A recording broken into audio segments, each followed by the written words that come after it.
నమస్కారం news vision కు స్వాగతం। ఈ రోజు వార్తల్లోని ముఖ్యాంశాలు।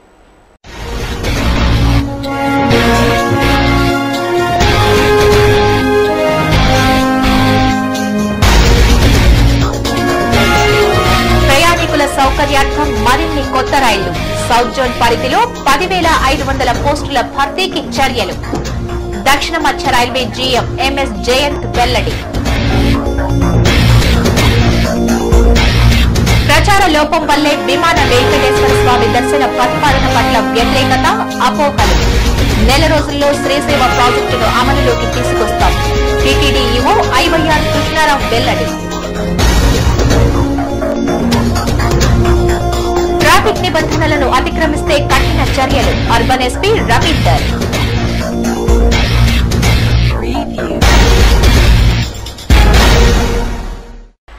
వార్తల్లోని వివరాలు। ప్రచార లోపం వల్లే విమాన వెంకటేశ్వరుని దర్శనంపై అపోహలు వెల్లువెత్తుతున్నాయని టీటీడీ ఈవో ఐవైఆర్ కృష్ణారావు ఆవేదన వ్యక్తం చేశారు। ప్రతి నెల మొదటి శుక్రవారం నిర్వహిస్తున్న డైల్ ఈవో కార్యక్రమం తిరుమల అన్నమయ్య భవన్లో నిర్వహించారు। వివిధ ప్రాంతాల నుండి పలువురు భక్తులు తమ సూచనలను సలహాలను ఫోన్ ద్వారా ఈవో దృష్టికి తీసుకొచ్చారు। స్పందించిన ఆమోదయోగ్యమైన హామీలను పరిగణనలోకి తీసుకుని అమలు చేసేందుకు చర్యలు చేపడతామని కాలర్స్ కు హామీ ఇచ్చారు। అనంతరం ఏర్పాటు చేసిన విలేకరుల సమావేశంలో ఈవో మాట్లాడుతూ విమాన వెంకటేశ్వర స్వామి దర్శనం ప్రతిపాదన సరైందేనని, అయితే ప్రచార లోపం వల్లే దానిపై వ్యతిరేకత అపోహలు ఎదురవుతున్నాయని అన్నారు। మూల విరాట్ దర్శనం కేవలం వీఐపీలకే కాదని సామాన్య భక్తులకు సైతం స్వామివారి దర్శన భాగ్యం కల్పించేందుకు టీటీడీ కృషి చేస్తుందని పేర్కొన్నారు। భక్తుల రద్దీని దృష్టిలో ఉంచుకుని దర్శనం కాక తిరుగు పయనమయ్యే భక్తులకు కనీసం విమాన వెంకటేశ్వర స్వామినైనా దర్శించుకుని వెళ్లాలనే సదుద్దేశంతో ఈ ప్రతిపాదన చేయడం జరిగిందని అన్నారు। మరో నెల రోజుల్లో శ్రీసేవ ప్రాజెక్టును అమల్లోకి తీసుకురానున్నామని, ఇప్పటి ఆ ప్రాజెక్టుకు సంబంధించి పనులను వేగవంతం చేయడం జరిగిందని ఈవో వెల్లడించారు। బీసీ, ఈబీసీ విద్యార్థులకు ఫీజు రియంబర్స్మెంట్ వెంటనే విడుదల చేయాలని కోరుతూ విద్యార్థులు తరగతులు బహిష్కరించి స్వచ్ఛందంగా బంద్ నిర్వహించారు। బీసీ సంక్షేమ సంఘం రాష్ట్ర అధ్యక్షులు కృష్ణయ్య పిలుపు మేరకు బీసీ సంక్షేమ సంఘం జిల్లా అధ్యక్షులు బుల్లెట్ సురేష్ ఆధ్వర్యంలో వేలాది మంది విద్యార్థులు శుక్రవారం ఉదయం చిత్తూరు ఆర్డీఓ కార్యాలయాన్ని ముట్టడించారు। అంతకు మునుపు పీసీఆర్ ప్రభుత్వ జూనియర్ కళాశాల నుంచి హైరోడ్, శేషాపిరిన్ వీధి, చర్చ్ వీధి, బజార్ వీధి, ఎంఎస్ఆర్ సర్కిల్ మీదుగా వేలాది మంది విద్యార్థులు పురవీధులలో భారీ ప్రదర్శన నిర్వహించారు। ఈ సందర్భంగా బీసీ సంక్షేమ సంఘం జిల్లా అధ్యక్షులు బుల్లెట్ సురేష్, సంఘం దక్షిణాది రాష్ట్రాల ప్రధాన కార్యదర్శి షణ్ముగం మాట్లాడుతూ విద్యా సంవత్సరం పూర్తి కావస్తున్న విద్యార్థులకు ఫీజు రియంబర్స్మెంట్ చేయకపోవడం శోచనీయం అన్నారు। ప్రభుత్వం స్పందించి సుప్రీంకోర్టు తీర్పును గౌరవించి తక్షణం స్కాలర్షిప్స్, ఫీజు రియంబర్స్మెంట్ మంజూరు చేయాలని కోరారు। ప్రభుత్వం స్పందించకపోతే ఆందోళన తీవ్రతరం చేస్తామని హెచ్చరించారు। ఈ కార్యక్రమంలో జిల్లా బీసీ సంక్షేమ సంఘం నాయకులు మణి యాదవ్, పిచ్చాండి, దాము మరియు విద్యార్థులు పాల్గొన్నారు। సంక్షేమ సంఘం నాయకుడు ఆర్ కృష్ణయ్య గారి పిలుపు మేరకు జిల్లా వ్యాప్తంగా విద్యా BC, SC, ST, minority, EBC విద్యార్థుల ఫీజు రియంబర్స్మెంట్ కొరకు జిల్లా వ్యాప్తంగా కాలేజ్ బంద్ నిర్వహించడానికి పిలుపునివ్వడం జరిగింది। అదేవిధంగా ఆయా మండల స్థాయిలో వాళ్ళు పోయి ఎంఆర్ఓ ఆఫీస్ని, ఆర్డీఓ ఆఫీస్ని ముట్టడి చేయాలని చెప్పి అందరికీ ఆదేశాలు ఇవ్వడం జరిగింది। అన్ని చోట్ల విజయవంతంగా ఈ యొక్క ముట్టడి కార్యక్రమం జరుగుతుంది। ట్రాఫిక్ నియమ నిబంధనలను అతిక్రమిస్తే కఠిన చర్యలు తప్పవని తిరుపతి అర్బన్ పోలీస్ జిల్లా ఎస్పీ రవీందర్ హెచ్చరించారు। ట్రాఫిక్ సంస్కరణల్లో భాగంగా సోమవారం తిరుపతి పోలీసులు వినూత్న కార్యక్రమాన్ని చేపట్టారు। స్థానిక ఎన్టీఆర్ కూడలి వద్ద ప్రారంభించిన ఈ కార్యక్రమానికి ముఖ్య అతిథిగా అర్బన్ ఎస్పీ రవీందర్ హాజరై ప్రారంభించారు। ట్రాఫిక్ నియమ నిబంధనలను ముద్రించిన కరపత్రాలను ప్రజలకు, వాహన చోదకులకు పంపిణీ చేశారు। ఈ సందర్భంగా అర్బన్ ఎస్పీ రవీందర్ మాట్లాడుతూ నగరంలో రద్దీని దృష్టిలో పెట్టుకుని ట్రాఫిక్ ను క్రమబద్దీకరించేందుకు అన్ని చర్యలు చేపట్టినట్లు తెలిపారు। వాహన చోదకులు ప్రతి ఒక్కరూ ట్రాఫిక్ నిబంధనలను తప్పకుండా పాటించాలని సూచించారు। నగరంలో 15 సర్కిళ్లను ఏర్పాటు చేసినట్లు పేర్కొన్నారు। వాహన చోదకుల్లో మార్పును తీసుకువచ్చేందుకు కరపత్రాలను ముద్రించి వారికి అందజేయడం జరుగుతోందని ఆయన తెలియజేశారు। ఈ కార్యక్రమంలో ఏఎస్పీ, డీఎస్పీ, సిఐ, ఎస్ఐలు, సిబ్బంది పాల్గొన్నారు।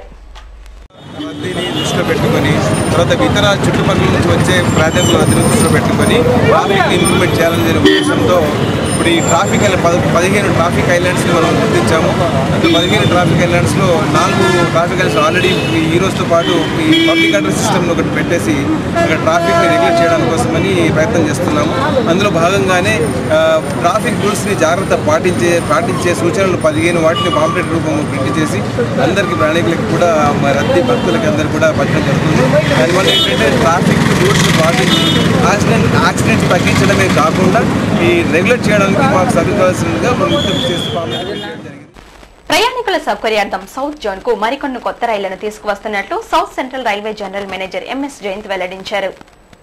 South central railway Mazdoor Indian ఆధ్వర్యంలో శుక్రవారం రేణిగుంట ఇన్స్టిట్యూట్ లో జోనల్ ఆపరేటింగ్ స్టాఫ్ కాన్ఫరెన్స్ కార్యక్రమం నిర్వహించారు. ఈ కార్యక్రమానికి ముఖ్య అతిథులుగా south central railway general manager MS Jayant, Guntakal division DRM Garekar, all India railway men's federation general secretary Shivagopal Mishra, south central railway Mazdoor union president UPR పిల్లైలు విచ్చేసి జ్యోతి ప్రజ్వలన చేసి కార్యక్రమాన్ని ప్రారంభించారు. అనంతరం ఏర్పాటు చేసిన సభలో ఎంఎస్ జయంత్ మాట్లాడుతూ ప్రయాణికుల సౌకర్యార్థం సౌత్ జోన్ కు మరికొన్ని కొత్త రైళ్లను తీసుకువస్తామని, దీనిపై రైల్వే బోర్డు రైల్వే మంత్రిత్వ శాఖతో చర్చించనున్నట్లు తెలిపారు. అలాగే సౌత్ జోన్ లో ఖాళీగా ఉన్న 10,400 పోస్టులను త్వరలోనే భర్తీ చేస్తామని, దీనివల్ల రైల్వే ఉద్యోగులకు పనిభారం కొంతవరకు తగ్గుతుందని అన్నారు.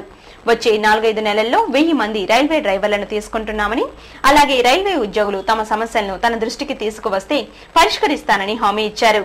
రైళ్లలో భద్రతను మరింత పటిష్టం చేయనున్నామని తెలిపారు. దేశంలో మొత్తం 16 జోన్లు ఉన్నాయని, కేవలం సౌత్ జోన్లోనే రైల్వేకు 15% లాభాలు వస్తున్నట్లు ఆయన తెలియజేశారు. ఈ కార్యక్రమంలో south central railway Mazdoor union నాయకులు, సభ్యులు, కార్యకర్తలు, రైల్వే అధికారులు, ఉద్యోగులు పాల్గొన్నారు.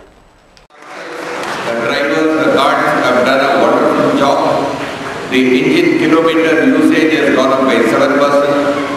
NDKM has improved by 6%. Back and third round has improved by 8%. Awards and weight in equivalent weight in gold should be given, but even Government of India will not have so much gold.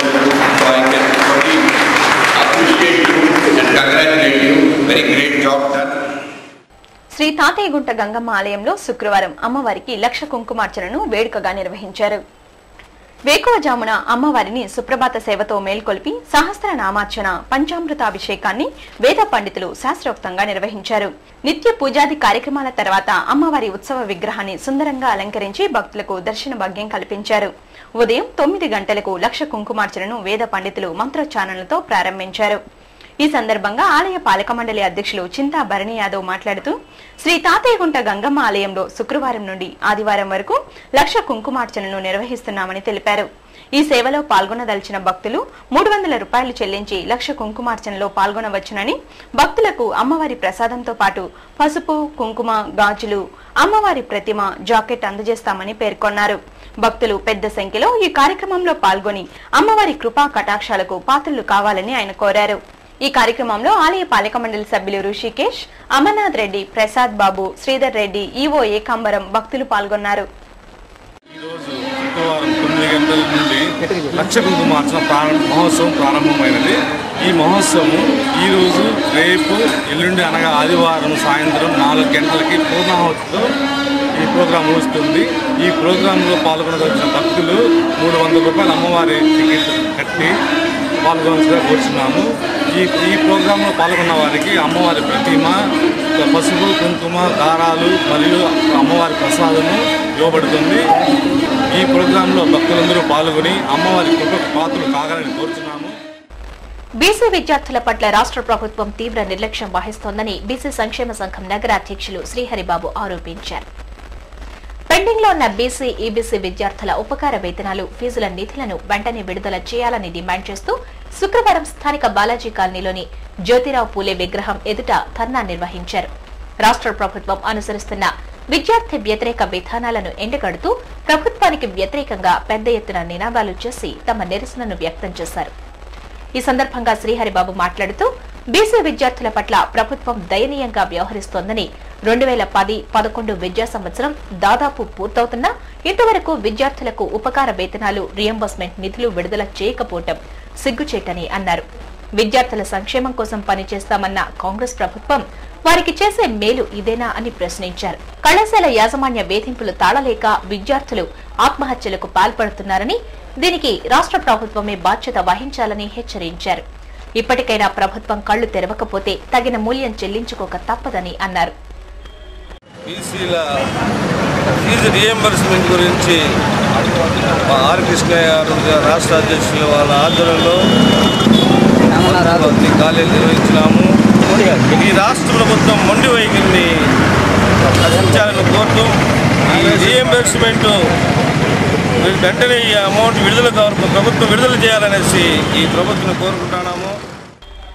అనంతరం ప్రధాన కార్యదర్శి చిన్నాయాదవ్ మాట్లాడుతూ BC సంక్షేమ సంఘం రాష్ట్ర అధ్యక్షులు కృష్ణయ్య పిలుపు మేరకు తిరుపతి డివిజన్లో నిరసన కార్యక్రమం చేపట్టడం జరిగిందని, బీసీ విద్యార్థులకు ఎప్పుడూ బీసీ సంక్షేమ సంఘం అండగా ఉంటుందని పేర్కొన్నారు.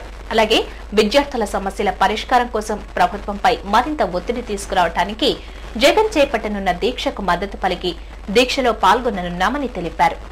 ఈ కార్యక్రమంలో బీసీ సంక్షేమ సంఘం నాయకులు, కార్యకర్తలు, బీసీ విద్యార్థి సమాఖ్య కార్యకర్తలు, విద్యార్థులు పాల్గొన్నారు.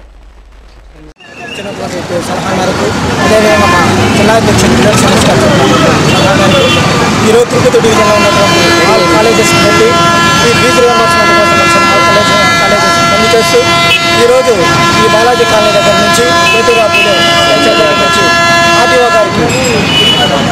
ఆర్టీఓ గారికి వినతి పత్రం ఇస్తూ రాష్ట్ర ప్రభుత్వం చేస్తున్నటువంటి మొండి వైఖరిని మేము ఖండిస్తూ రేపు 18వ తేదీ జరగబోయేటువంటి జగన్ గారు చేపట్టనున్నటువంటి దీక్షలో మేము ఆయనకి పూర్తిగా మద్దతు తెలుపు.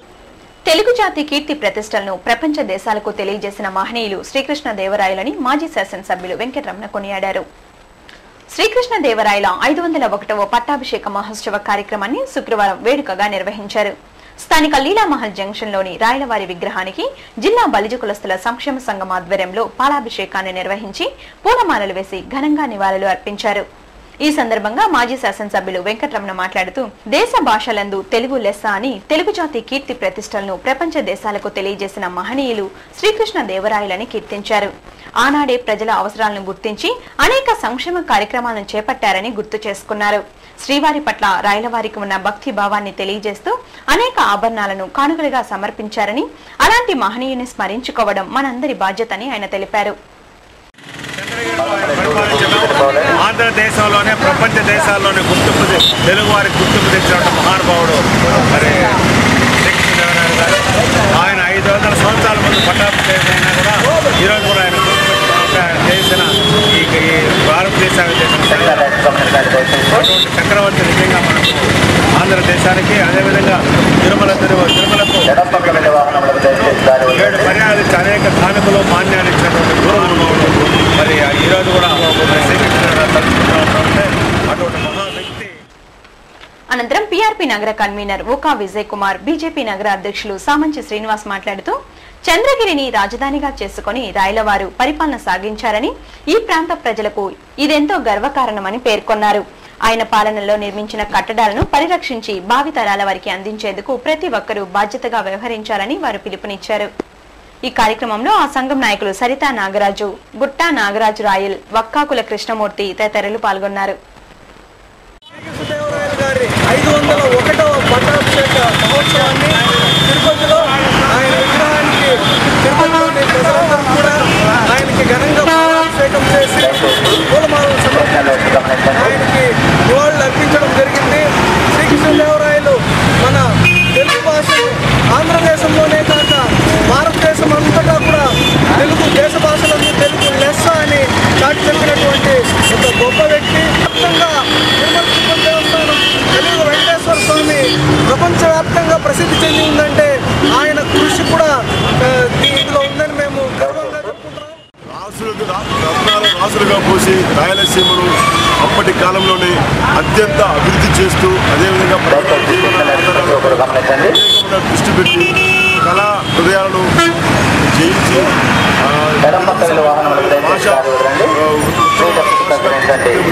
ట్రాఫిక్ రూల్స్ పాటించండి, ప్రమాదాలు అరికట్టండి, ట్రాఫిక్ పోలీసు వారికి సహకరించండి. ఇచ్చినటువంటి మణి మాణిక్య పగడాలు ఆభరణాలు కూడా అతి అమూల్యమైనవి.